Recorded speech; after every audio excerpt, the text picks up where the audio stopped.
चलिए जैसे आते रहेंगे ज्वाइन होते रहेंगे।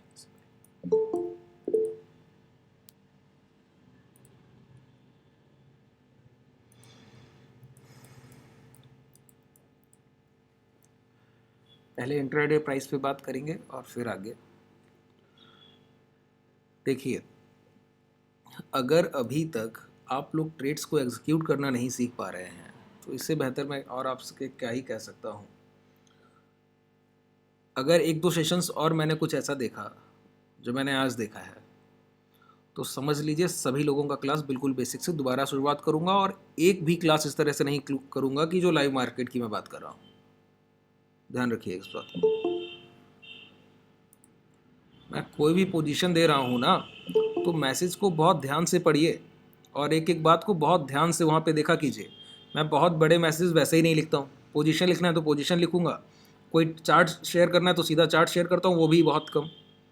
और उसके बाद कभी जब बहुत प्राइजेक्शन कुछ इस तरह का हो, देखिए मेरे पास हर मर्ज का इलाज है। जैसा भी मार्केट है हर तरह का मार्केट हम लोग ट्रेड कर पाते हैं। हम लोगों ने इससे पहले के बाज़ार में 200, 250, 300 पॉइंट के मूवमेंट में पैसा कमाया है और बहुत छोटा 20, 25, 30 पॉइंट बुक कर रहे थे और 10-15 पॉइंट एसएल दे रहे थे। अब वो समय आया है कि जब आपके स्टॉप लॉसेस बड़े होंगे और टारगेट बड़े हो जाएंगे। अब आप लोग इंट्राडे का 80-90 पॉइंट्स गेन करते हैं, एसएल जाता है वो ही 50-60 पॉइंट का जा रहा है। और उस कंडीशन में अगर आप लोग गलतियां करेंगे और वो भी बहुत छोटी छोटी सी गलतियां, देखिए मार्केट एक तरह का कभी नहीं रहता। मैं 3 महीना अगर कुछ कह के दे रहा हूं ना तो बहुत सोच समझ कर सारी चीजें प्लान की गई मेरी तरफ से आपके लिए। कभी एक जैसा बाजार नहीं रहता है, ध्यान रखिए इस बात को। कल के समय बाजार ऐसा होगा कि आप देखेंगे कि 10, 15, 20 सेशंस तक निकल जाएंगे, पूरा महीना निकल जाएगा और बाजार में मूवमेंट ना के बराबर होगी। और उसके बाद अचानक से एक ऐसा आप उस बाजार में बस स्टेबिलिटी ढूंढ पाएंगे, आप बस उसके जैसे ढल पाएंगे तब तक बाजार चेंज हो जाएगा। फिर वो इंट्राडे 500, 600, 700, 800, 1000 पॉइंट तक मूवमेंट करेगा। 5-5 मिनट में मूवमेंट 150 पॉइंट्स के हो रहे होंगे जो आपने पूरे दिन में मूवमेंट्स नहीं देखे थे पहले एक महीने के सेशन में। जब तक आप एक कंडीशन में स्टेबल हो पाते हैं ना, मार्केट आपको दूसरी कंडीशन की तरफ ले जाता है। देखिए, फिर मैं प्राइस पे बात करूंगा और फिर आप लोग कैसे गलतियां करते हैं। इतनी छोटी सी मिस्टेक्स है। मैं आपको पोजीशन दे रहा हूं स्टॉप लॉस से बचाने के लिए। कल का सेशन अलग है, आज का सेशन अलग है, अभी एक्सपायरी दूर है, तो हम लोग आसानी से अगर एसएल की जगह एडजस्टमेंट करते हैं तो हम लोगों के स्टॉप लॉसेस नहीं हिट होंगे। और स्टॉप लॉसेस से बचने के लिए आपको पूरा ट्रेड प्लान दिया जा रहा है। आपसे कहा गया कि 42,000 शॉर्ट कीजिए। अगर बाजार लौट के दोबारा से एक प्राइस दिया गया होगा उसके ऊपर क्लोज करता है तो आप दोबारा से नीचे से एक पोजीशन आपको दिया 39,700 या 800, उसको शॉर्ट कीजिएगा। इससे क्या होगा, वो जो आपको प्राइस दिया गया वो आपका स्टॉप लॉस था और उस स्टॉप लॉस के ऊपर निकलने पर पहले तो बायस्ड ट्रेड लेना है। 42,000 का कॉल ऑप्शन शॉर्ट करना है, मतलब नीचे के लिए ट्रेड ले रहे हैं हम लोग कि बाजार गिरेगा तो मुनाफा होगा। अगर वो कहीं से भी हम लोगों को गलत साबित करता है तो एसएल की जगह एडजस्टमेंट करना है, स्टॉप लॉस नहीं लेना है, एडजस्टमेंट करना है। और उसमें आप लोग इतनी बड़ी सी गलती, और मैं ये नहीं हो अगर ऐसा हो कि 200-300 ट्रेडर्स ट्रेड कर रहे हैं उसमें से अगर 20-25 गलती कर रहे हैं, ठीक है। 250 के आसपास ऑर्डर्स एग्जीक्यूट हो रहे हैं, उसमें मैं देख रहा हूं 80-90 ट्रेडर्स वही गलती कर रहे हैं, एक जैसा स्ट्रेंगल क्रिएट कर लिया है। फिर मैंने दोबारा से जब पोजीशन दिया फिर से उसी तरह से दिया।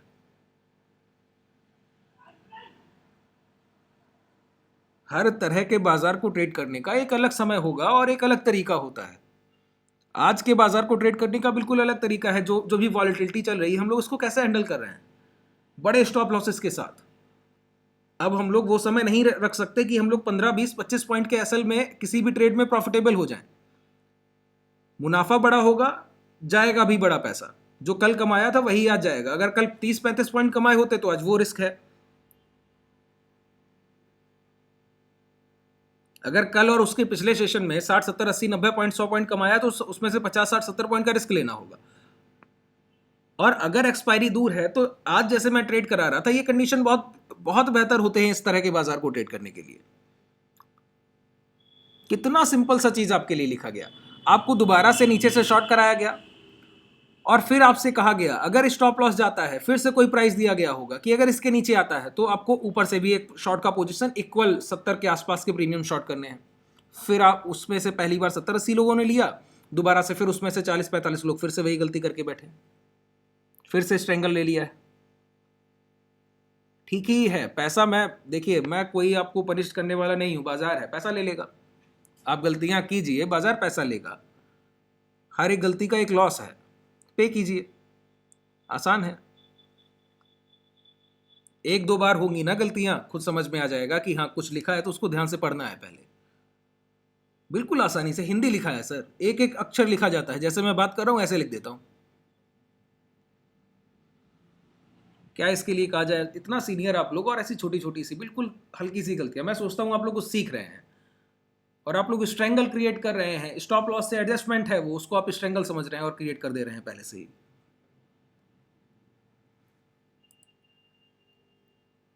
देखिए पहले मैं आपको शो करूं, मार्केट को समझ लीजिए तो आधी चीजें आपको वैसे ही क्लियर हो जाएंगी।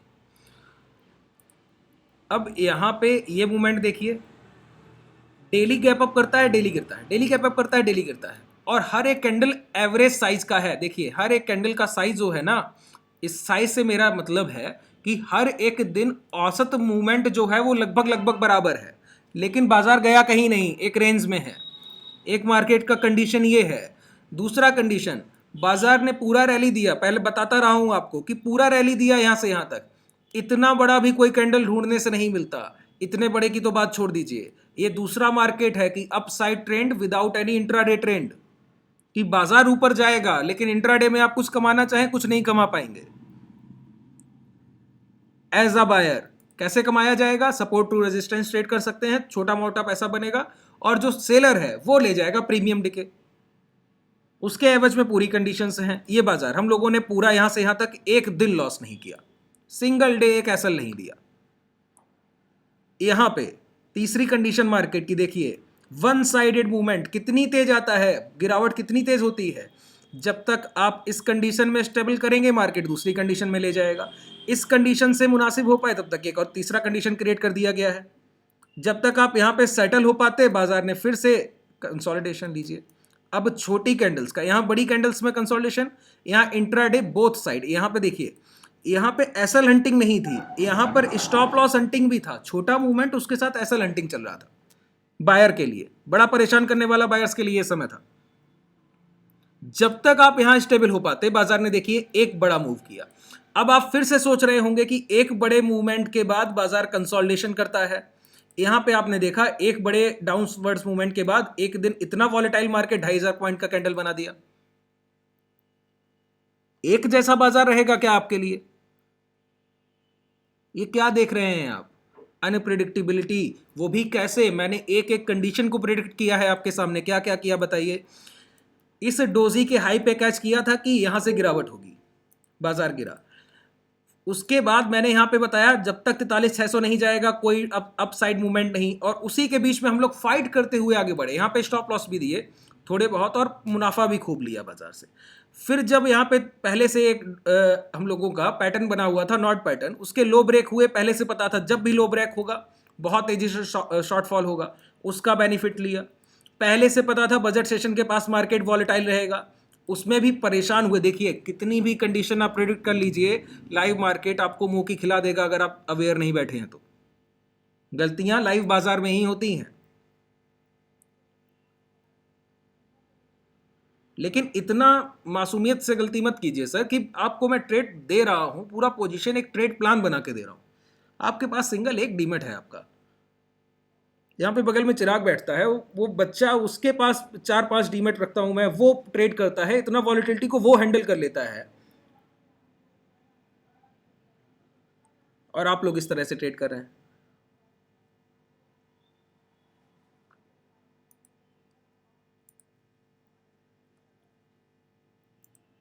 अब समझते हैं, चलिए दोबारा से। अगर मैंने एक बार भी मिस्टेक देखा ना तो मैं पूरा बेस्ट दोबारा से शुरुआत करूंगा, बेसिक्स से। कितना भी क्लियर हो कॉन्सेप्ट, मैं बेसिक से शुरुआत करूंगा। डेरिवेटिव की एक एक क्लास दोबारा से लगाऊंगा सभी की, देखता हूं कहां तक गलती करिएगा। वैसे ही बाजार इतना टफ है, इतना वॉलेटाइल है, और आप उसमें से और उतना ऊपर से पैनिक क्रिएट कर रहे हैं। एक ट्रेडर को इंडिविजुअल वहां पे रिप्लाई करना होता है सर। हाँ जी शिवराज जी। सर मेरा आपसे एक रिक्वेस्ट था। हाँ मैं अभी आप सर मैं बोल रहा हूँ, जैसे मुझे अभी तीसरा दिन है मेरा क्लास को, तो इसमें जैसे बहुत सारी चीजें हेज की मेरे को समझ में नहीं आ रही है, तो क्या ये मैं चलने दूं या फिर इसका जो बेसिक रहेगा हेज का पोजीशन कैसे बनाए, क्या बनाए? अभी आप देखिए, जिन लोगों का नया है, जो लोग इस पूरे वीक में ज्वाइन किया है, इस बैच की बात कर रहा हूँ, जो लोग भी हैं सब काफ़ी लोग होंगे, तो सभी के लिए कह रहा हूँ, जो अभी आप सीख रहे हैं यहाँ पे बने रहिए, ठीक है। जो नए हैं उनसे मेरा लेना देना नहीं है। यहाँ पे जो पहले से ट्रेड कर रहे हैं उनसे मेरा मतलब है। आप सभी लोगों की बेसिक्स क्लास कंप्लीट करूंगा मैं, लेकिन इसको पैरेलल लेके चलिए, ठीक है। इसको करते रहना है, इसको नहीं छोड़ना है, ठीक है। सभी लोग अपने मिक ऑफ रखिए। सर वही मैं चाह रहा था। देखिए मेरा शेड्यूल थोड़ा सा टाइट है इस समय पर।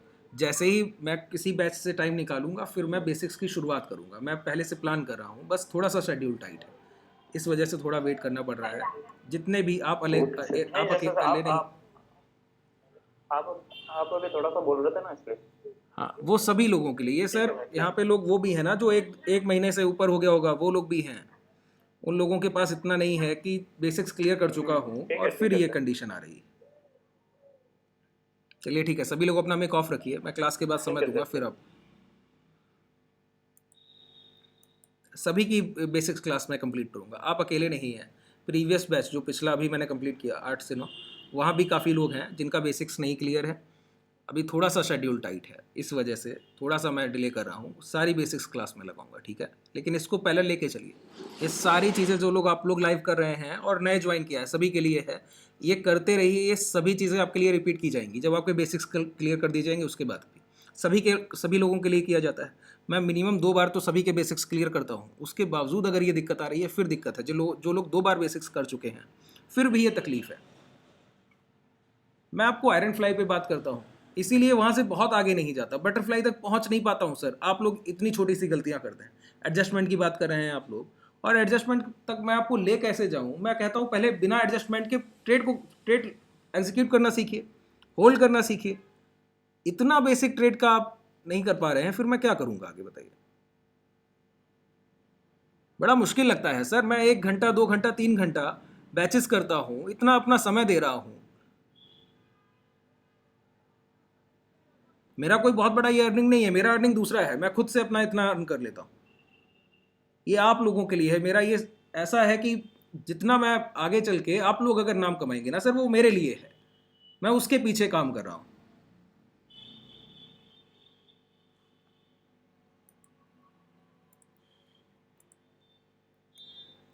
चलिए देखते हैं।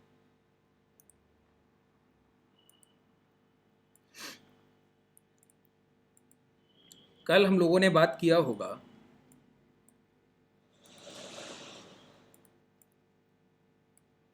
कि हम लोगों के पास प्रीवियस सेशंस में एक बहुत बड़ी वॉलेटिलिटी का हाई लो लगा एक सेशन पहले। वो ऊपर से 42,000 और नीचे 39,500 39,500 के आसपास, ठीक है। अब इस कंडीशन में जब ये हाई टू लो लगा ना, तो कल के मार्केट में शुरुआत में एक वॉलेटिलिटी और उसके बाद एक जोन बनाया गया। वो भी पूरा वॉलेटाइल ही जोन था। अचानक से एक हाई लगता था और फिर एक लो लगता था, फिर एक हाई लगता था। वो भी एक वॉलेटाइल जोन था, लेकिन बहुत ज़्यादा वॉलेटाइल मार्केट नहीं था। एक छोटी सी स्टेबिलिटी दिखी, और उसके बाद जब प्रीवियस डे क्लोजिंग, देखिएगा यहाँ पे प्राइस को बहुत ध्यान से, थोड़ा सा चार्ट को,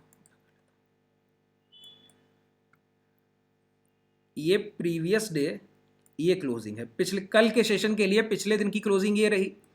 ओपन प्राइस यहाँ पे है। पहले एक इन्वर्टेड हैमर कैंडल बना, पूरी तरह से इसको डिक्लाइन किया गया। हम लोगों ने काफ़ी यहाँ पे स्ट्रगल भी किया था कल के सेशन में, लेकिन अल्टीमेट हम लोगों ने ट्रेड्स को होल्ड रखा और प्रॉफिट लेकर आ गए।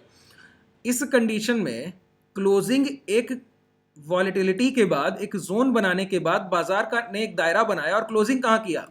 प्रीवियस डे क्लोजिंग से ऊपर। वो भी बहुत सी कैंडल्स यहीं पर बन गई थी। यहाँ पर हम लोग एक ट्रेड लेकर गए थे और उस ट्रेड को हम लोगों ने कल 125 से लेके 130 प्रीमियम के बीच में सभी ने एग्जीक्यूट किया था और मॉर्निंग 90 के आसपास हम लोगों ने पहले प्रॉफिट्स बुक किए।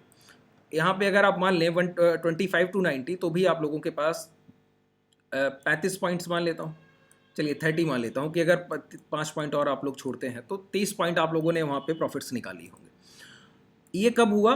जब शुरुआत हुई गैप अप से। अब देखिएगा यहाँ पे क्या था, कल हम लोग पहले से डिस्कस करके गए होंगे कि प्रीवियस स्विंग हाई के पास बाजार क्लोज हुआ तो सबसे पहले हम लोग प्रॉफिट्स बुक करेंगे।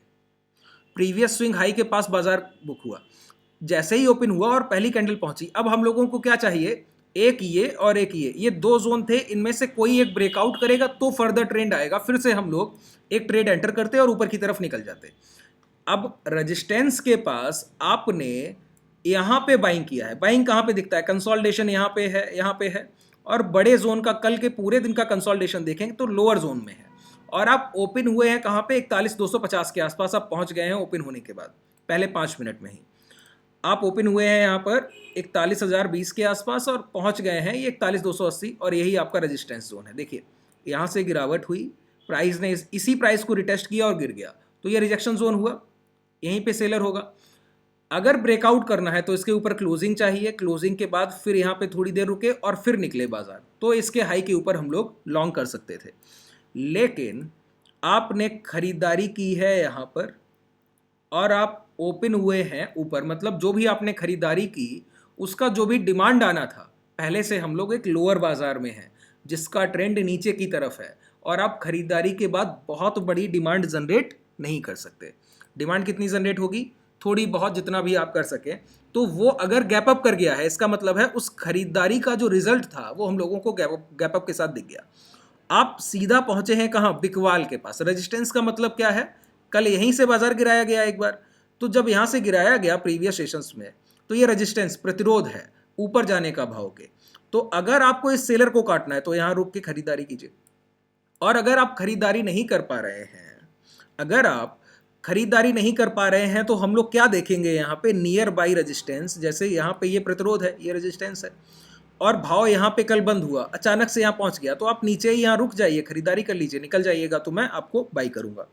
लेकिन आप क्या करते हैं, आप नियर बाई रेजिस्टेंस यहाँ पे खड़े थे और यहाँ पे कल क्लोज किया, आप यहाँ पे ओपन होते हैं, इसको टच करते हैं और रिवर्सल। देखिए टच करने पर सेल नहीं होता है रेजिस्टेंस, रेजिस्टेंस एक बार टच करने के बाद जब प्राइस वहाँ से घूमता है, रिवर्स करता है नीचे की तरफ, कोई आपको कैंडल का फॉर्मेशन चाहिए, कोई भाव इस तरह से बना हो कि रिजेक्शन दिख गया हो, तब आप वहाँ पे शॉर्ट करते हैं। तो जब ये घुमाव आता है तब हम लोग शॉर्ट करते हैं। तो ये रिवर्सल दिखा यहाँ पर, ये 5 मिनट के टाइम फ्रेम में थोड़ा सा आपको हल्का दिखेगा, लेकिन आप 10 मिनट के टाइम फ्रेम में देखेंगे तो बेहतरीन पैटर्न है। जो आपको स्टॉप लॉस दिए गए थे आप समझ जाएंगे क्यों दिए गए होंगे। स्टॉप लॉस से मतलब है जो एडजस्टमेंट दिए गए थे। देखिए ये रिजेक्शन कैंडल है, ध्यान से देखिएगा एक एक चीज को, ये रिजेक्शन प्राइस है, ये एक नॉट पैटर्न बना हुआ है प्रीवियस सेशंस में, ठीक है। इसके लो ब्रेक हुए थे जब बजट सेशन के दिन मूवमेंट आया और 90 डिग्री का मूवमेंट था ये, तो इस पूरी सेलिंग को काटा गया। ये लो ब्रेक करने थे डे लो, गैप अप का जो बजट सेशन पे गैप अप हुआ था उसके बाद जो डे लो ब्रेक हुए थे वो नॉट पैटर्न से हुए थे। नॉट पैटर्न मतलब प्राइस में गांठ बना, नीचे से रिजेक्शन फिर ऊपर से रिजेक्शन, तो जिधर ब्रेक उधर ट्रेंड, तो नीचे ब्रेक तो नीचे ट्रेंड आया था। तो इसी कंडीशन में यहाँ से ये रिजेक्शन था, यही सेलर का प्राइस है, और आपने कल यहाँ पे जोन बनाया और आप ओपन हुए ऊपर की तरफ और डायरेक्ट आप इसके पास पहुँच गए। आप अच्छे तब होते जो आपने बाद में किया ना, नीचे के लेवल पे कल की क्लोजिंग से बाइंग उठा के गए हैं बाद में, यही आप मॉर्निंग में कर लेते सर तो मैं आपको बहुत अच्छा प्राइस मानता। कैसे, आप यहाँ पे डायरेक्ट ओपन हुए नहीं थे, तो आप यहाँ पे ओपन हुए, थोड़ा यहीं पे रुकते, धीरे धीरे नीचे की तरफ आते और यहाँ प्रीवियस डे क्लोजिंग के आसपास से बाइंग एग्जीक्यूट करते और निकल जाते। इसका मतलब क्या है, कल जिस बायर ने इस यहाँ पे कंसोलिडेशन कराया और ऊपर जाके क्लोज कराया, तो जैसे ही प्राइस वहाँ आया तो वही बायर उसी भाव से दोबारा बाई करके प्राइस को ऊपर की तरफ ले जा रहा है, तो उस पर हम लोग बिलीव करते। लेकिन यहाँ पे क्या था, आप डायरेक्ट रिजेक्शन के पास पहुंचे, और रिजेक्शन पे कैंडल कैसा, पहला कैंडल एक अच्छा बॉडी साइज और दूसरा कैंडल डोजी फॉर्मेशन, और इस डोजी फॉर्मेशन के फिर ब्रेक हुए थे लो। देखिए पहली कैंडल में बाइंग, इसका मतलब क्या है, लैडर थ्योरी याद है ना सभी को, कि अगर आप ऊपर चढ़ते जा रहे हैं, एक सीढ़ी गए, दूसरी सीढ़ी गए, यहाँ से यहाँ पहुँचे, यहाँ से यहाँ पहुँचे, यहाँ से यहाँ पहुँचे, अचानक से आप तीसरी सीढ़ी पर पहुँचते हैं और जैसे ही यहाँ से यहाँ तक पहुँचे, ये तो मूवमेंट शार्प है, आपने यहाँ से गैप अप किया, ऊपर पहुँचे, यहाँ पे ये सेलर बैठा है, यहीं पे कोई आपको गिराने के लिए कोई व्यक्ति खड़ा है जो नीचे धकेलना चाहता है, तो यहाँ से यहाँ तक का मूवमेंट आसान था, यहाँ से यहाँ तक आप आसानी से पहुँच गए हैं। अब जब ये फर्स्ट कैंडल बना और आप इस व्यक्ति के पास पहुँचे जो आपको नीचे की तरफ धकेलना चाहता है, तो यहाँ पे खरीदारी के बाद वो अपना पावर जनरेट करेगा, आप अपना। इस कंडीशन में क्या होगा, ये सीढ़ियाँ बनी हैं, एक बार यहाँ पहुँचे यहाँ, और जैसे ही यहाँ पहुँचे तो यहाँ पे फाइट की शुरुआत हो जाएगी। फाइट की शुरुआत कैसे होगी, प्राइस ऊपर जाने की कोशिश करेगा, हाई को ब्रेक नहीं कर पाएगा, नीचे आने की कोशिश करेगा, लो को ब्रेक नहीं कर पाएगा। इसका मतलब क्या है, डोजी फॉर्मेशन एक अच्छे कैंडल के बाद नियर बाई रेजिस्टेंस बना है तो वो निर्णायक रिजल्टेबल कैंडल है। रिजल्टेबल कैंडल किस तरह से है, अगर अब इसके हाई ब्रेक हुए, मतलब जो व्यक्ति इस भाव को नीचे गिराने के लिए खड़ा है ना, उसको काट के आप आगे निकल गए हैं, ये फाइट का कैंडल है, इसीलिए निर्णायक है। ये यहाँ पे जो सेलर बैठा है नियर बाई रेजिस्टेंस, इसके साथ फाइट का कैंडल है। अगर इसके हाई ब्रेक होते तो मान लेता कि बायर है, इस सेलर को काट के निकल गया, इसके लो ब्रेक हो गए, मतलब जो सेलर है उसने इस बायर को नीचे की तरफ धकेल दिया एक फाइट के बाद, तो इसके लो ब्रेक हुए, हाई तो ब्रेक हुए नहीं। और लो ब्रेक होने पर भी हम लोग शॉर्ट नहीं कर सकते क्योंकि मार्केट वॉलेटाइल है, इसीलिए हम लोगों को वेट करना पड़ता है प्राइस के पूरी तरह से फॉर्मेशन में आने का।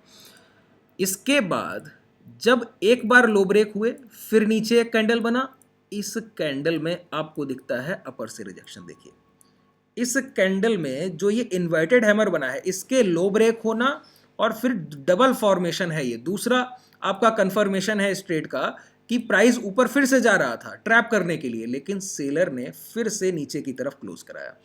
इसी कैंडल पे आपको शॉर्ट दिया गया था, ध्यान से सुनिए, इसी कैंडल पे आपको शॉर्ट दिया गया था कि 42,000 का पुट ऑप्शन कॉल ऑप्शन आपको शॉर्ट करना है, और यही प्राइस दिया गया था कि 42,190 के ऊपर कहीं भी क्लोज करता है एक कैंडल तो आपको क्या करना है। अब देखिए इस कैंडल पे बिलीव कर रहे हैं, इस हाई तक का भी एसएल नहीं दे रहे हैं कि 285 के बाद आपको कोई एडजस्टमेंट करना हो। आपको एडजस्टमेंट कहाँ करना है, इस कैंडल के हाई के ऊपर, यही प्राइस होगा 41,190 आपको दिया गया होगा रियल प्राइस, कि अगर पहले आपको 42,000 का कॉल ऑप्शन शॉर्ट करना था। क्यों, अगर ऊपर प्राइस जाएगा तो स्टॉप लॉस लेना होगा अगर हम लोग सिर्फ सी सेल कर रहे हैं। अब ध्यान से सुनिएगा एक एक बात को, आपकी अब ट्रेड डिस्कस करता हूँ। अगर 42,000 का कॉल ऑप्शन मैंने शॉर्ट कराया, प्राइस इसका रहा होगा, मुझे नहीं याद है, आप लोग बताइए कितना प्राइस रहा होगा, कमेंट कर दीजिए, तब तक मैं बात करता हूँ। जो भी प्राइस रहा हो, यहाँ पे आप लोगों ने इसको शॉर्ट किया है, शॉर्ट करने के बाद 110 के आसपास या इस तरह से कुछ रहा हो, जो भी रहा हो मुझे कंफर्मेशन नहीं है, लेकिन ये क्लियर है कि आपको 41,190 का एडजस्टमेंट प्राइस दिया गया होगा कि इसके ऊपर अगर कोई कैंडल आता है ना तो फिर निकाल दीजिएगा, और क्या करना है तब 39,700 के पुट ऑप्शन से नीचे से सेल करने हैं। अगर ये प्राइस जाता है, ये क्या होता, एडजस्टमेंट होता। क्यों एडजस्टमेंट किया जा रहा है बताइए।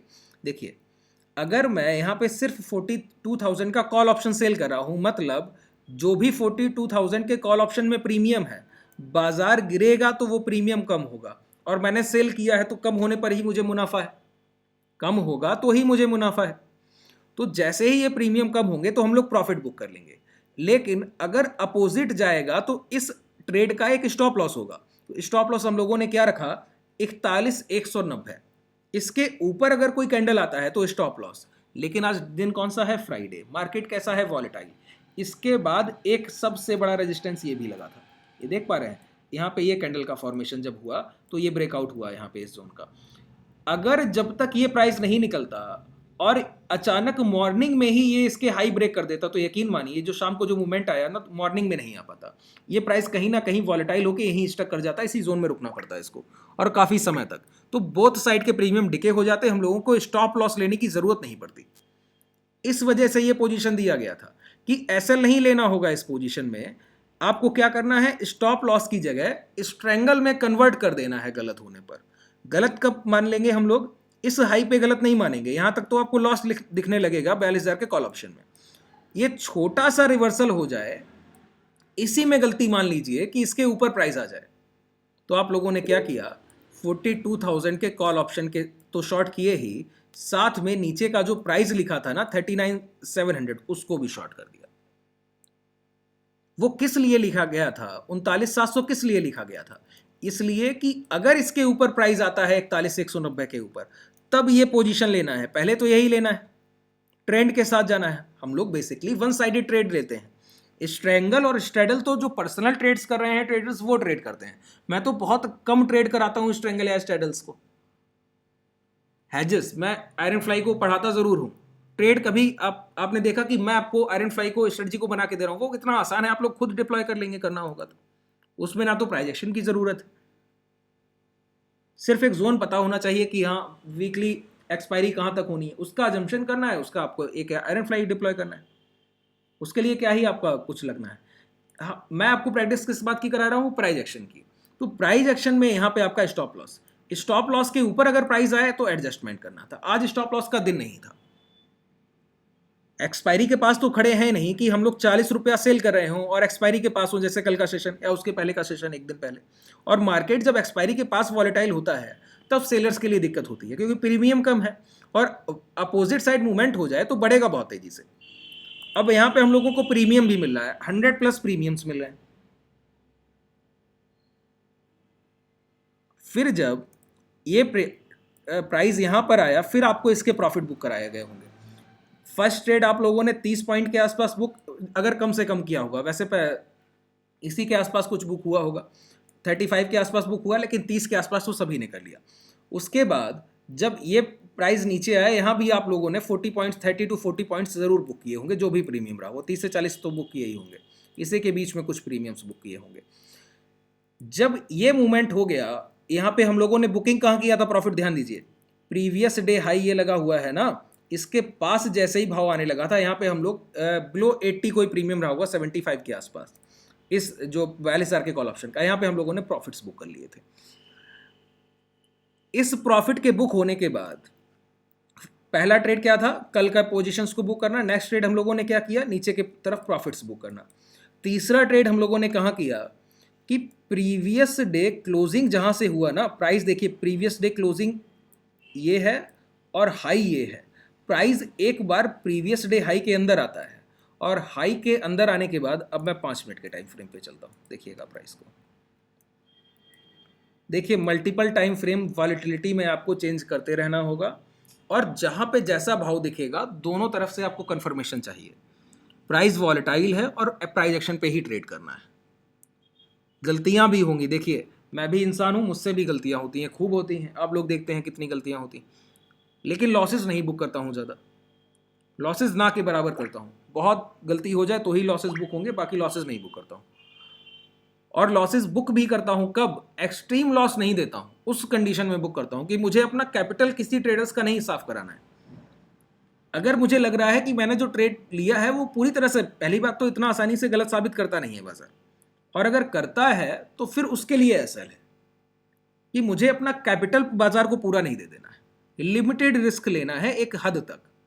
अगर उसके बावजूद अगर मुझसे कोशिश करेगा बाजार पोजीशन काटने की, तो बाजार फिर मार्केट सुप्रीम है, प्राइस एक्शन सुप्रीम है, उसके सामने मैं कुछ भी नहीं हूं। पहले हथियार डालूंगा, काट के निकलूंगा, हो सकता है उसके बाद 1000 पॉइंट का मूवमेंट और दे, फिर मैं लॉस काटने लायक ही ना रह जाऊं। ऐसा नहीं होना चाहिए। आप लोग सेलर हैं, रिस्क खुद लिमिटेड करना होता है, रिस्क सेलर के लिए अनलिमिटेड होता है, हम लोगों के हाथ में है उस रिस्क को लिमिटेड करना। ठीक है, चलिए देखते हैं। अब देखिए यहां से गिरावट हुई थी, ये गिरावट के बाद यहां पे जब आप लोगों ने प्रॉफिट्स बुक किए होंगे, प्रॉफिट्स के बाद जब ये प्राइस नीचे आया ना तो प्रीवियस डे लो के अंदर आया। अब यहाँ पे हम लोगों को क्या सोचना चाहिए मैं बताऊं। पहली चीज माइंड में आती है कि प्रीवियस डे लो के अंदर प्राइस आया है, तो सबसे पहले हम लोगों को और शॉर्ट सेल करना चाहिए और गिरावट के लिए देखना चाहिए, ठीक है। लेकिन यहाँ पे मैं एक चीज और ऐड करता हूँ, देखिए जब भी प्रीवियस डे हाई के अंदर प्राइस आया करे ना, तो प्रीवियस डे हाई का जो पहला स्विंग लो, पहले स्विंग लो से मेरा मतलब ये नहीं है कि ओपन प्राइस पे जो स्विंग लो लग गया, वो नहीं। पहले स्विंग लो से मतलब है आज के भाव के पहले कल आखिर में जब क्लोज हुआ ना बाजार, उसके पास जो स्विंग लो बना है, जब तक वो ब्रेक ना हो जाए तब तक वेट किया कीजिए। जैसे यहाँ पे प्राइस ने एक हाई लगाया, ये गिरावट हुई, फिर क्लोजिंग यहाँ मिली, तो मेरे लिए स्विंग लो ये वाला भाव है। ये जो भाव देख रहे हैं ना, देखिए यही मॉर्निंग में हाई भी बने इसी के आसपास ये। तो मेरे लिए क्या है, ये एक जोन है स्विंग लो का। जब प्रीवियस डे हाई के अंदर बाजार आ गया है और प्रीवियस डे हाई के अंदर आने के बाद जिसने कल खरीदारी करके क्लोज किया, अगर उस भाव को भी ब्रेक कर देता तो मैं यहाँ पे एग्रेसिव शॉर्ट सेल भी करता, ऊपर से और शॉर्ट सेल करता, दोबारा से कोई पोजीशन लेता, फिर से शॉर्ट सेल करता। लेकिन प्राइस ने क्या किया बताइए? प्राइस ने इस स्विंग लो से मेरा मतलब क्या है? अच्छा, स्विंग लो होता क्या है? स्विंग लो से सीधा सा मतलब है कि बाजार ऊपर गया और गिरावट होने लगी ऊपर जाने के बाद, तो जहां से दोबारा से रिवर्सल आया यही स्विंग लो है। इसका मतलब क्या है? गिरावट के बाद जहां खरीदार ने खरीदारी करके दोबारा भाव को ऊपर पहुंचाया, तो यहां पे खरीदारी हुई होगी, यहीं पे खरीदारी जब हुई होगी तो किसी खरीदार ने ही की होगी ना।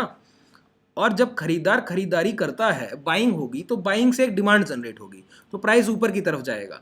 और ये ऊपर की तरफ भाव रिटेलर्स नहीं ले जाते हैं, इतना पैसा हम लोगों के पास कहाँ है, बड़े लोगों के पास पैसा है। तो बड़े पैसे की खरीदारी से प्राइस दूसरी तरफ घूमता है, रिवर्स होता है। जैसे एक खरीदारी के बाद प्राइस ऊपर पहुंचा, प्रॉफिट बुकिंग हुई या फिर बिकवाली करने लगे, प्राइस नीचे आ रहा था, जहां से घुमाव आया, जहां से रिवर्सल आया, वही प्राइस हम लोगों के लिए स्विंग लो है। ये swing low actual real price है बायर्स का। तो अगर यहाँ पे इस प्रीवियस हाई को ब्रेक करता है और प्रीवियस हाई के ब्रेकआउट पे हम लोग एक रिटेस्ट के बाद ट्रेड लेते हैं, तो हम लोगों का सबसे अच्छा स्टॉप लॉस क्या है? स्विंग लो है। क्यों? खरीदार जिसने ये ब्रेकआउट कराया है, पिछली बार जो हाई बना है उसके ऊपर तक प्राइस को ले जा रहा है, तो इस खरीदार पर, इस बायर पे हम लोग बिलीव करते हैं। अगर ट्रैपिंग होगी तो इसी बायर से ट्रैपिंग होगी, प्राइस यहां तक आ जाएगा, यहां तक आ जाएगा, यहां पे कंसोलिडेशन के बाद फिर ऊपर जाएगा। लेकिन बायर कभी, अगर उसने एक्चुअल बाइंग की है, अगर वो लॉस नहीं लेगा ना, तो अपने प्राइस से पहले फिर यहीं कहीं खरीद के दोबारा ऊपर ले जाएगा। अगर इस बायर को काटने वाला कोई सेलर आ गया तो ही प्राइस इसके नीचे आएगा, तो हम लोगों का वो रियल स्टॉप लॉस है, वो फेक एसएल नहीं जाता है, फिर बिल्कुल रियल स्टॉप लॉस जाता है, गलत स्टॉप लॉस नहीं जाता है। ठीक है, तो इसी तरह स्विंग लो बनता है। यहां पे क्या स्विंग लो बना है? प्राइस ने एक हाई बनाया, नीचे आया, यहां पे बाई करके यहां ऊपर की तरफ क्लोज कराया, और आज गैप अप के बाद इतना बड़ा हाई, देखिए यहां पे बायर ने बाइंग किया और इतना बड़ा हाई बना दिया। तो इस बायर का स्विंग लो जब तक ब्रेक ना हो जाए, देखिए ट्रैपिंग, अगर बायर, ये बायर का ही तो ट्रैप किया जा रहा है, जो जिन लोगों ने यहाँ गैप अप होने के बाद लॉन्ग पोजीशन लिया, सभी के एसएल ले गया, डे लो, प्रीवियस डे हाई, सभी के स्टॉप लॉस ले गया है बाजार। लेकिन जिसने कल बाई किया, अगर वो बायर रियल है, अगर सेलर उस बायर के भाव को नहीं काट पाएगा, तो हम लोगों को भी लॉस नहीं देगा। तो हम लोगों ने यहां से यहां तक की गिरावट में पैसा कमाया, कल पोजीशन लेके गए, इस बायर की बाइंग में पैसा कमाया। अगर ये ब्रेक कर देता सेलर इसको, तो मान लेते कि बायर इतना स्ट्रांग नहीं था कि सेलर के सामने टिक पाए, तो हम लोग क्या करते? सभी को वॉइस क्लियर है ना? चार्ट शो कर रहा है, वॉइस क्लियर है? सर अभी ब्रेक हो गई प्राइस। चलिए, अब क्लियर है? यस सर, अब क्लियर है। ठीक है, देखिए मैं क्या बता रहा हूं कि जैसे इस बायर ने यहाँ पे बाई किया, तो हम लोगों ने इस बायर पे कल बिलीव किया कि आप प्रीवियस डे क्लोजिंग के ऊपर क्लोज कर रहे हैं, तो पहला पैसा कमाया। फिर ऊपर सेलर पे बिलीव किया, यहाँ पैसा कमाया। उसके बाद अगर इस कोई ये सेलर जो है गिरावट करते हुए इस बायर को ब्रेक कर देता, जिसने कल खरीदारी करते हुए प्राइस को क्लोज किया था, तो हम लोग और सेल करते। क्यों? कि सेलर के सामने जिस बायर ने कल आखिर में बाइंग की है वो टिक ही नहीं पा रहा है, इसीलिए तो उसका भाव ब्रेक कर दिया गया है। अगर ये भाव ब्रेक हो जाता तो यही सोचते ना हम लोग कि सेलर के सामने बायर टिका नहीं। लेकिन छोटे मोटे रिटेलर्स जो यहाँ पे गैप अप के साथ बाइंग करके चले गए, उनका एसएल क्या होगा? करंट डे लो, उसके बाद प्रीवियस डे हाई, उसके बाद प्रीवियस डे क्लोज, और सभी स्टॉप लॉस ट्रिगर कर दिए इस बाजार ने। सभी स्टॉप लॉस इस बाजार ने ट्रिगर कर दिए, एक भी स्टॉप लॉस नहीं छोड़ा है। उसके बाद अगर ये प्रीवियस स्विंग लो बच गया है, तो किसने बचाया है? कल के बायर ने। अगर कल का बायर रियल था तो वो क्या करेगा? जहां पर उसने खरीदारी की है उसको ब्रेक नहीं होने देगा, उसको रोकेगा बस। प्राइस में पूरी पुल बैक आया, उसने क्या किया? अपनी खरीदारी को बचा लिया बस। और अपनी खरीदारी को बचाया तो हम लोगों ने तुरंत यहां पे ट्रेड नहीं ले लिया था, प्राइस को बिल्ड होने दिया था। फिर से प्राइस कैसे फॉर्मेशन करेगा? अब देखिए वही बात है, मैंने क्या कहा कि यहाँ पे अगर आपने गैप अप किया है और गैप अप के बाद आप डायरेक्ट इसको ब्रेक करने जा रहे हैं तो नहीं कर पाएंगे। आप यहाँ पे कंसोलिडेशन कीजिए, रुकिए, ठहरिए, खरीदारी कीजिए। क्यों? आप नियर बाई रिजेक्शन जोन है, नियर बाई सेलर खड़े हुए हैं, नियर बाई रेजिस्टेंस खड़े हुए हैं, तो रेजिस्टेंस से सेलर सेल करेगा तो उसके लिए तैयारी कर लीजिए ना, पहले से रुक कर इस प्राइस के पास पहले रुक जाइए, यहाँ पे ठहरिए, यहाँ पे कंसोलिडेशन कीजिए इसके नीचे। क्या कंसोलिडेशन किस बात का होगा? खरीदारी का। उसके बाद ब्रेकआउट कीजिए तो वैलिड ब्रेकआउट है। आप डायरेक्ट जाके ब्रेकआउट करेंगे, नहीं कर पाएंगे। इसी तरह प्राइस सुबह से नियर बाई रेजिस्टेंस से शॉर्ट हुआ और प्रीवियस डे हाई से नीचे भी आ गया था, पिछले दिन का जो हाईएस्ट पॉइंट बना बाजार में उसके नीचे भी आ गया, तो यहां पे भी एक रिजेक्शन जोन बना। ध्यान से देखिए। अब हम लोगों के लिए मैं क्या कहता हूं, सबसे जरूरी क्या है? आज का जो प्राइस ट्रेड कर रहा है, जैसा भी प्राइस एक्शन है वो जरूरी है। कल जो प्राइस ने मूवमेंट किया था, हाई, ओपन, लो, क्लोज जो भी लगे हैं, वो आपको जरूरी है।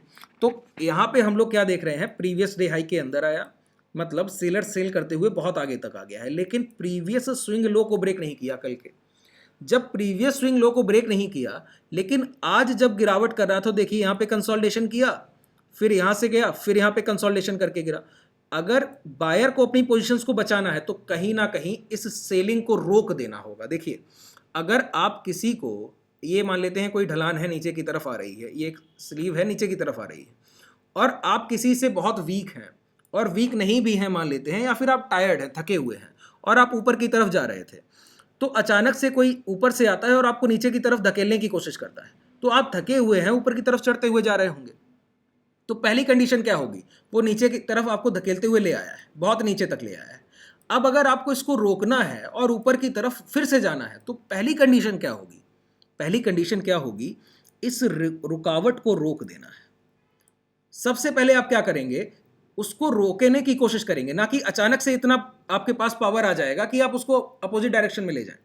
ये संभव नहीं है। पहली संभावना क्या है? अगर आप, जो आपको नीचे की तरफ धक्का दे रहा है ना कहीं आके आप उस रुकावट को रोक दें पहले, तो फिर आप उससे रुक कर, ठहर कर फाइट करें। यही तो सेलर कर रहा है। सेलर ने यहाँ पे बाई सेल किया, ये प्रीवियस स्विंग लो, कल जहां पे खरीदारी करके क्लोजिंग किया गैप अप के बाद, मतलब कल लास्ट खरीदारी का भाव स्विंग लो है, उस स्विंग लो के पास जैसे ही भाव आया तो प्राइस ने क्या किया? बायर ने क्या किया होगा? प्राइस में इस सेलिंग को रोका है पहले तो, और रोकने के बाद देखिए ये रेजिस्टेंस लगे हुए हैं सारे, पहले आखिरी रेजिस्टेंस, तो देखिए यहां पे कंसोलिडेशन। ये कंसोलिडेशन कितना जरूरी था बताइए खरीदारी के लिए? ये जो रैली है ना, प्राइस ऊपर की तरफ गया, ये इस कंसोलिडेशन की देन है। अगर ये प्राइस यहां पे रुकता नहीं और वॉलेटाइल होकर दोबारा से ऊपर जाने की कोशिश करता, देखिए जैसा यहां पे हुआ, आपने यहां पे खरीदारी की तो आप ऊपर जा रहे हैं, ठीक है। अब ये 41,500 का जोन है, यहां भी रुकिए, यहां भी रेजिस्टेंस लगे हुए थे, अगर आप प्रीवियस प्राइस देखेंगे, यहां भी खरीदारी कीजिए, फिर ऊपर जाइए। अब आप 90 डिग्री के एंगल में ऊपर जा रहे हैं, आपने बीच में कहीं खरीदारी नहीं की है, प्राइस ऊपर से शॉर्ट करेगा, आपने कहीं खरीदारी नहीं की, मतलब कोई सपोर्ट नहीं बनाया, उसने एक बार में आपको शॉर्ट कर दिया। एक जगह यहां पे रुके थे ना, आपने यहां पे खरीदारी की थी इस जोन में, तो देखिए बहुत तेजी से सेलिंग आई, तो यहां पे रोका गया है भाव को थोड़े समय के लिए, लेकिन सेलर तेज था तो उसने बहुत तेजी से बिकवाली की, आपने उसको मौका दे दिया हायर प्राइस से शॉर्ट करने का, उसने खूब सेल कर दिया। यही तो करना होता है। अब यहां पे क्या किया गया देखिए, बिल्कुल क्लियर कट दिखता है कि स्विंग लो को सेव करके कंसोलिडेशन, और कहां पर? आज के जो हाई बने हुए थे, प्रीवियस स्विंग हाई, ये प्रीवियस स्विंग लो है और आज का प्रीवियस स्विंग हाई है, तो प्राइस ने एक लो बनाया, तो हम लोगों ने यहीं से डायरेक्ट बायर पे बिलीव नहीं कर लिया कि आप फिर से प्राइस को ऊपर ले आए, नहीं, प्राइस को बिल्ड होने का मौका दिया। प्राइस ने फॉर्मेशन किया, अच्छे से रुका, और उसके बाद जब ब्रेकआउट हुए फिर मैंने आपको एक लास्ट ट्रेड दिया। देखिए इंट्राडे हम लोग पहली ट्रेड में 35 पॉइंट्स, दूसरी ट्रेड में फिर एवरेज मान लें तो 35 पॉइंट्स, और दोनों का मिला लें तो 70 पॉइंट्स पूरे दिन का बुक कर चुके थे। और इस 70 पॉइंट्स के बाद हम लोगों को ज़्यादा पैसा नहीं चाहिए था। ज़्यादा पैसा क्यों नहीं चाहिए था? कि रिस्क छोटा चाहिए था, इस वजह से नहीं चाहिए था कि रिस्क छोटा लें। क्यों? कि आज देखिए एक रिटेलर के लिए, ट्रेडर के लिए सबसे ज़रूरी क्या है? अगर आज कमाई हो गई है तो उस कमाई को गवा के घर नहीं जाना है। पहली चीज़ तो यही है। आपने मॉर्निंग में अगर प्रॉफिट्स किए हैं ना, तो जैसे ये 70 पॉइंट्स आपका मान लेते हैं प्रॉफिट है, तो इसमें से 20 या 30 पॉइंट रिस्क ले लीजिए, कोई दिक्कत नहीं। ऐसा मत कीजिए कि इस पूरे 70 पॉइंट पे रिस्क लीजिए और जितना सुबह से कमाया पूरा दे जाइए बाजार को वापस, ऐसा मत कीजिए। अगर मॉर्निंग में ही आपको 50 से 60 पॉइंट लॉस लग चुका है तो शांति से बैठ जाइए, अब कल देखा जाएगा। कल जिन ट्रेडर्स को, जिनके पोजीशंस मेरे पास भी थे, आप लोगों ने तो वो 30 का प्रीमियम शॉर्ट किया था, उसके प्रॉफिट्स बुक कर लिए, जीरो हो गया लगभग। लेकिन जिन ट्रेडर्स के मैंने 7-8 ट्रेडर्स को मैंने एसएल दिया 90 का, और वो 60 पॉइंट वो 7-8 ट्रेडर्स रिस्क लॉस बुक करके गए। मैंने थ्रू आउट द डे पूरे दिन कोई ट्रेड नहीं कराया। क्यों? आपने जिनका जितना सोच के बैठे थे ना, प्रीवियस डे जो भी आपने प्रॉफिट किया था वो बाजार ले गया है आपसे। नया रिस्क मत लीजिए। आज के सेशन में प्रॉफिट्स दोबारा हो गए, आज के सेशन में दोबारा प्रॉफिट्स हो गए, तो नया रिस्क मत लीजिए, बिल्कुल भी नहीं। जो कमाया है उसमें से कुछ रिस्क लीजिए और पैसा घर लेके जरूर जाइए, वही आपकी बचत है, वो अगले दिन फिर काम आने वाला है। यही करते हुए हम लोग आते जा रहे हैं, और हर हफ्ते हम लोग 150 पॉइंट, 140 पॉइंट, और वर्स्ट कंडीशन है तो 80-100 पॉइंट्स तो बचा ही ले जाते हैं। अगर एक लॉट से जो ट्रेडर ट्रेड कर रहा है ना, मैं ये सारे फिगर 1 लॉट के देता हूँ, एक लॉट में जो बचत हो रही।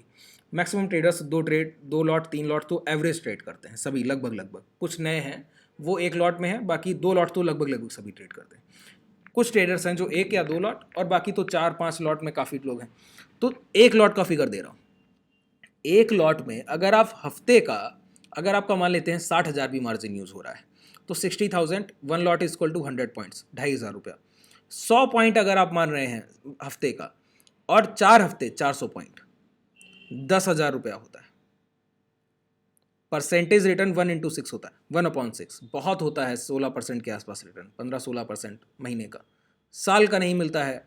स्मॉल फाइनेंस बैंक इस समय एफडी पर 9% के आसपास इंटरेस्ट रेट दे रहे हैं, और आरबीआई वहाँ पे सिर्फ 5 लाख की गारंटी लेता है। अगर स्मॉल फाइनेंस बैंक है तो रिस्क भी ज़्यादा है, कहीं अगर कुछ हो गया, डूब गया, तो 5 लाख तक की गारंटी है आरबीआई ले रहा है, उसके बाद नहीं लेता है। उससे ज़्यादा पैसा रखा है तो फिर आप डूब भी सकता है। तो आप मैक्सिमम कितना पैसा रख सकते हैं, कैपिटल कितना डिप्लॉय कर सकते हैं, और सालाना 9% मिलेगा वहाँ पे। कैपिटल कितना डिप्लॉय कर सकते हैं? 5 लाख।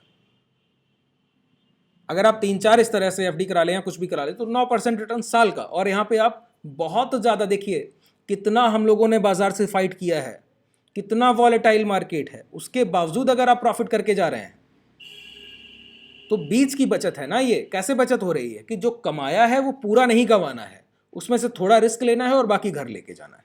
यही तो तरीका करते हुए हम लोग आगे बढ़ते हैं। आप लोगों को क्या चाहिए होता है, शुरुआत आप लोगों की कैसे होती है कि दिन का पैसा डबल चाहिए। इतना आसान होता तो क्या ही होता। इस पर फोकस कीजिए कि 15-16 बहुत रिटर्न है। मैं कहता हूं 7-8% महीने का कमाइए, बहुत ज़्यादा रिटर्न है सर। अमेजॉन की बैलेंस शीट देखिएगा, 40% 40% से ग्रोथ किया है, कंपाउंड किया है 40% से, और एक ही कंपाउंडिंग 40% से 1996 से चली आ रही है, और वर्ल्ड का सबसे बड़ा बिजनेस खड़ा कर दिया है। सिर्फ 40% साल का एनुअल ग्रोथ, 40% बहुत बड़ी ग्रोथ है इतने बड़े बिजनेस के लिए। शुरुआत में नहीं थी, धीरे धीरे हो गई।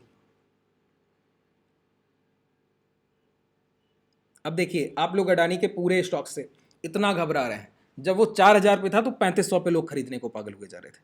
आज लग रहा है कि एक रिपोर्ट और सब कुछ चला गया। नहीं, मैं आपको बता दूं, आज और कल से मैं शुरुआत कर रहा हूं पूरी तरह से अडानी के धीरे धीरे स्टॉक्स एसआईपी करने की। अब अडानी एंटरप्राइजेस कल को 500 आ जाएगा, 300 आ जाएगा, मैं वहां तक खरीदने को तैयार, जो भी भाव होगा मैं खरीदने को तैयार हूं। देखिए 2 तरह से, जब भी आप देखिए, मेरा फंडामेंटल्स बहुत स्ट्रांग है नहीं, टेक्निकल्स मेरे बहुत स्ट्रांग हैं, आप सभी लोग जानते हैं, सामने रहता है, लाइव मार्केट ट्रेड भी कराता हूँ। फंडामेंटल्स उतने स्ट्रांग नहीं, लेकिन हाँ एक हद तक बहुत स्ट्रांग है। और आपको कोई रिकमेंडेशन चाहिए कि फंडामेंटल्स कहाँ से आप बेहतर कर सकते हैं, तो फंडामेंटल्स स्ट्रांग करने के लिए मेरे पास एक ही नाम रहता है, अश्वत्थ दामोदरन। मैं भी उनसे काफ़ी कुछ सीखा है, अभी भी सीख रहा हूँ। मेरा इंग्लिश सर बहुत ख़राब है, मुझे डिक्शनरी लेके बैठना होता है उनकी क्लासेस के लिए, बहुत मुश्किल होता है मेरे लिए, लेकिन फिर भी मैं कोशिश करता हूँ, जितना मुझसे हो पाता है मैं धीरे धीरे आगे बढ़ रहा हूँ। तो मैं आपको बताऊँ, ये जो आप अब देख रहे हैं उनका पहले से ये पूरा अजम्पशन था कि यही होना है। जोमेटो के लिए वही अजम्पशंस थे, बोर्ड ऑफ आइडिया के लिए जब वो प्राइस इतना गिरा। लेकिन इन दोनों चीज़ों में एक डिफरेंस है, मैं आपको बताऊं। वोडा आइडिया का जो भी क्लाइंट बेस था 12-13% का, अब उसके बाद जब RIL का एंट्री हुआ 4G के साथ, तो उनका क्लाइंट बेस पूरी तरह से कोलैप्स कर गया। उनके इससे दिक्कत क्या आई, उनका कैश फ्लो पूरी तरह से निकल गया सर। जिस कंपनी में कैश फ्लो नहीं है ना, पैसे की आवाजाही नहीं हो रही है, लिक्विडिटी नहीं है, उसको पैसा देने को कोई तैयार नहीं होगा। अब अडानी का बिजनेस किस तरह से है मैं बात करता नहीं हूँ, हालांकि मैं उतना, मेरा पकड़ भी नहीं है फंडामेंटल में, लेकिन हाँ एक जाहिर तौर पर एक समझ क्रिएट कर सकता हूँ कि कोई इन्वेस्टमेंट मैं खूब अच्छे से करता हूँ और काफ़ी स्टॉक्स में करता हूँ। जितना पैसा कमाता हूँ लगभग लगभग मेरा इन्वेस्टमेंट में जाता है। तो देखिए, अडानी जब तक इंडिया चलने वाला है तब तक उनके स्टॉक्स चलने वाले हैं। ये पीरियड है और 2024 का लोकसभा इलेक्शन, तब तक जो भी पैनिक आना होगा आके खत्म हो जाएगा। और आप लोगों को भी पता है फिर से वही पूर्ण बहुमत से फिर से गवर्नमेंट आना है और 5 साल के लिए फिर से आप बड़ी बड़ी रैली देखने के लिए तैयार रहिए जब तक इंडिया रहने वाला है। कारण क्या है? कैश फ्लो बहुत अच्छे हैं। वोडा आइडिया को कोई एक भी इन्वेस्टर नहीं मिलेगा ढूंढने से। क्यों? आपका क्लाइंट बेस है नहीं, कैश फ्लो है नहीं, आप कमा के देंगे कहां से? और ये ऐसा बिजनेस है, आपको क्या करना है सर? एक्सपोर्ट पे पूरा देश चलना है, इंपोर्ट एक्सपोर्ट पे चलना है, और अंडर द कंट्री पूरी तरह से जितना आवाजाही होगा वो पूरा पैसा कहाँ जाना है? रोड्स में पूरा पैसा कहाँ से लग रहा है? सीमेंट सेक्टर में अभी अंबुजा में 28% का लगभग स्टेक था। तो ये पैसा पहले से क्यों लगाया गया है?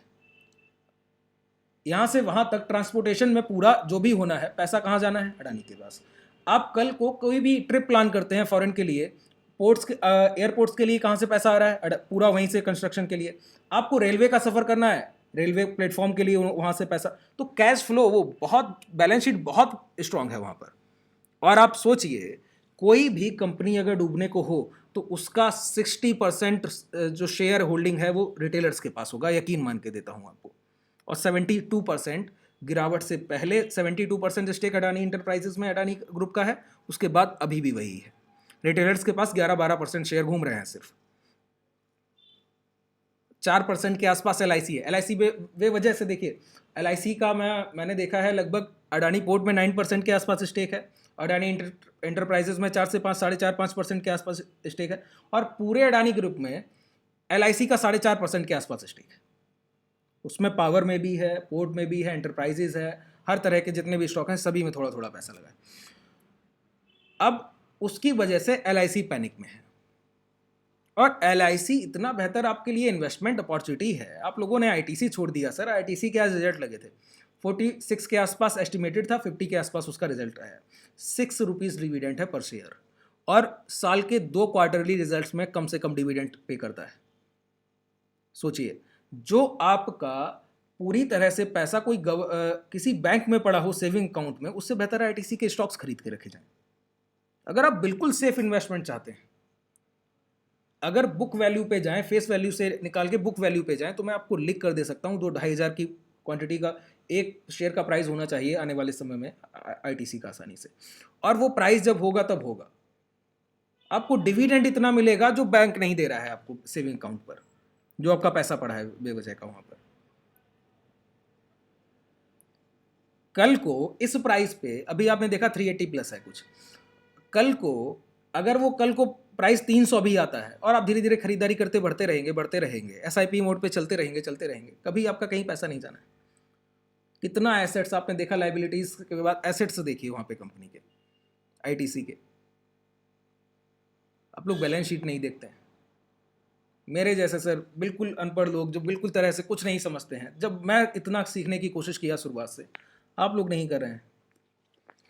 इन्वेस्टमेंट सन टीवी सर, इतना बेहतरीन इन्वेस्टमेंट, इतना अच्छा सर स्टॉक, जब से कंसोलिडेशन में है तब से खरीदारी कर रहा हूँ। 3 साल तो मुझे लगभग खरीदारी करते हो गया धीरे धीरे, और यकीन से कह सकता हूं कभी नहीं बेचूंगा। साउथ में आप जिसको डिश टीवी कहते हैं वो उनको सन टीवी ही कहते हैं। पैन इंडिया जितना मूवीज आप देखते हैं, जितने बड़े बड़े पर्दे पर आप, जो भी साउथ के पूरा प्रोडक्शन हाउस सन टीवी के थ्रू पूरा पैसा प्रोडक्शन में वहां से जाता है। स्टालिन का गवर्नमेंट है सर, पूरा पैसा ही वहीं लगा हुआ है। धीरे धीरे समझिए इन चीजों को, आपको पैसा जाना कहां चाहिए, इन्वेस्टमेंट होना कहां चाहिए। और कल को बाजार कुछ भी करे, ये स्टॉक्स ऐसे हैं, चल नहीं चल रहे। और मैं अडानी को किसी को रिकमेंड नहीं करता हूं। देखिए, अगर पैनिक बर्दाश्त करने के लिए तैयार रहिए। अडानी इंटरप्राइजेस मुझे लगता है 2020 के पास 250 के आसपास का कोई भाव था, और अभी आप लोग 4200-4400 के आसपास कुछ देख आए होंगे। मैंने कभी इस स्टॉक को हाथ नहीं लगाया, लेकिन अब मुझे पता है कि अब खरीदने का टाइम टू बाई मेरे लिए तो है, क्योंकि मैं उस कंडीशन तक एसआईपी चलाऊंगा जहां तक वो लोअर लेवल में जाएगा। सिर्फ एक दिक्कत है कि जो लोन्स हैं वो कैसे रिपे होंगे, और अचानक से अगर डिमांड आई वहाँ से, जैसे आरबीआई ने अभी कुछ रेगुलेशन के लिए रिपोर्ट्स मांगी है बैंक से कि किसने कितना पैसा दिया है, वो थोड़ी सी वहाँ पे वही पैनिक है। वो जब तक हैंडल कर ले जाएं, और मुझे लगता है कर ले जाएंगे। जो हाल एनडीटीवी का हुआ दोबारा होने की संभावना लगती, देखते हैं। चलिए, अब आज की क्लोजिंग हम लोगों ने क्या किया, टाइम भी हो गया है, चलिए देखिए। ये प्राइस यहाँ पे नियर बाई हाई कंसोलिडेट किया, ब्रेकआउट किया, तो यहाँ पे हम लोगों ने एक ट्रेड और लिया कि बिल्कुल रिस्क नहीं लिया, तो हम लोगों ने 3900 बहुत दूर से शॉर्ट किया, और उसके लिए भी ट्रेड प्लान तैयार रखा था। 60 के पास हम लोगों ने इसका प्रीमियम भी शॉर्ट किया था, 60 के आसपास था, मुझे लगता है 30-32 के आसपास कहीं आ गया होगा, जो भी रहा हो। तो यहाँ भी आप लोगों के प्रॉफिट्स ही चल रहे होंगे। तो इंट्राडे हम लोगों ने अच्छा खासे प्रॉफिट्स में, और इसको कुछ ट्रेडर्स तो बुक कर ले गए, कुछ होल्ड करके ले गए, कोई दिक्कत नहीं है, जो भी होगा हम लोग देख लेंगे, एडजस्ट भी कर लेंगे अगर कोई प्रॉब्लम हुआ तो। बाकी प्रॉफिट्स में ही जाने की संभावना है। इस ट्रेड के बाद ये जो हम लोगों को मूवमेंट मिला ना, इसका आप चार्ट देखिए। मैं ज़्यादा बात नहीं कर पाऊंगा, कल के सेशन में अब करूँगा, समय भी हो गया है। यहाँ पे आप चार्ट देखेंगे तो आप यहाँ पे एक कैंडल को शो करता हूँ। ये जो छोटे टाइम फ्रेम में आपको कंसोलिडेशन दिखता है, वो इस कैंडल में रिजेक्शन, और इस कैंडल में इस प्रीवियस कैंडल के हाई ब्रेक। ये क्या है, नियर बाई हाई, यही तो हाई लगे हुए हैं। इसके बाद एक गिरावट, और वहाँ से रिजेक्शन, और ये एक हैमर की कैंडल के हाई ब्रेक करके रिवर्सल। यही मैंने आपको ट्रेड कराया था जब इसके हाई ब्रेक हो गए थे। लास्ट ट्रेड वो आप लोगों के प्रॉफिट्स में है। तो लगभग चीज़ें आपके फेवर में है। बेहतर दिन रहा, मिला जुला कर अच्छा दिन रहा। जिन लोगों ने ट्रेड्स गलत एग्जीक्यूट किए, सर पैसा आपकी गलती का बाजार आपसे वसूल लेगा। आप खुद कीजिए, मैं करूँगा वो तो भी वसूल लेगा। कल 7-8 लोगों ने उसी का पे किया, वो 60 पॉइंट। देखिए मुझे पैसा, सर आप जिनके पास कम पैसा होता है ना, मेरे पास जितना भी आप लोगों का खल जाता है। इसीलिए मैं इतना बहुत मेहनत